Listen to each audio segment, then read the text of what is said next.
சிங்கை திராவிட செல்வம் அவர்களுக்கு முதற்கண் வணக்கம், வாழ்த்தும் உரித்தாகட்டும். முதலில் வாழ்த்தே தெரிவித்துக் கொள்கின்றேன். ஒரு கலையின் மீது பற்று கொண்டு அந்த கலையோடு கலையாக தங்களையும் வளர்த்து கொண்டிருக்கின்றவர்கள் ஒரு ரகம். இவர்களையெல்லாம் தாண்டி கலைத்துறை வெளியில் ரசனையாளர்கள் என்ற ஒரு ரகம் உண்டு. அந்த ரசனையாளர்களுக்கு ரசிக்க மட்டும்தான் தெரியும். பேர் பெற்ற ஒரு ரசிகன் சம்பந்தப்பட்ட கலைஞனை ஒன்று விடாமல் நுணுகி அணுகி நுணுக்கமாக ரசித்து அதை குறித்து இரும்போது எய்துவது, மகிழ்ச்சி கொள்வது, புலகாங்கிதம் அடைவது என்பது எல்லாருக்கும் வாய்த்து விடாது. ஆனால் அடியேன் பார்த்தவரை தாங்கள் ஒரு கலைஞர் என்று சொல்லிக் கொண்டிருக்கின்றவர்கள் ஒரு பக்கம், இன்னாருடைய பாடல்களை பாடி வருகின்றவர்கள் என்று சொல்லிக் கொண்டிருக்கிறவர்கள் ஒரு பக்கம்.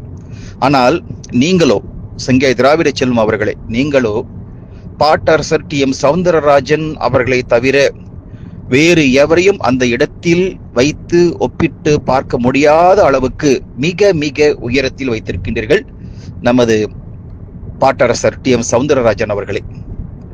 அவர் மீது அப்படி ஒரு வெறித்தனமான பக்தி, கடவுளை விட இந்த கலைஞன் மீது தாங்கள் வைத்திருக்கின்ற அந்த பக்தியை நினைத்து எப்பொழுதுமே அடியேன் ஆச்சரியப்படுகின்றேன்.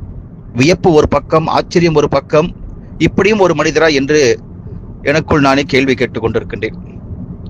கடந்த பல ஆண்டு காலமாக எங்கோ ஒரு மூலையில் சிங்கப்பூர் தீவில் இருந்து கொண்டு டி.எம். சௌந்தரராஜன் அவர்களை பற்றியும் அவருடைய பாடல்களை பாடி பெருமைப்படுத்திக் கொண்டிருக்கின்ற கலைஞர்களை பற்றியும் எந்தவித எதிர்பார்ப்பும் இல்லாமல் அந்த குறிப்புகளை எல்லாம் சேகரித்து மிகவும் சிரமப்பட்டு பலரிடம் தொடர்பு கொண்டு அதனை பெற்று வலைத்தளங்களில் பதிவு செய்து வைத்திருப்பதானது எப்படிப்பட்ட ஒரு பற்று!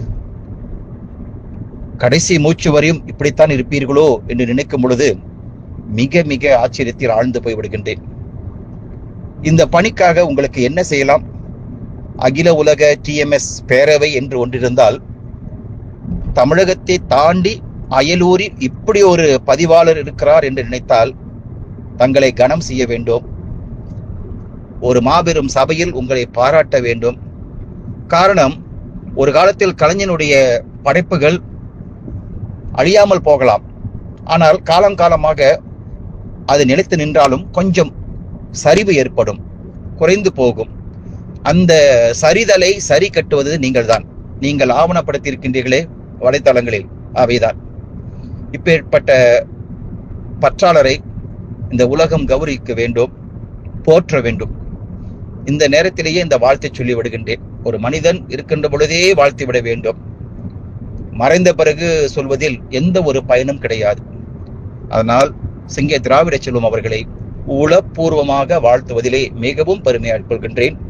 வாழ்க பல்லாண்டு சிங்கை திராவிட செல்வம் அவர்களே.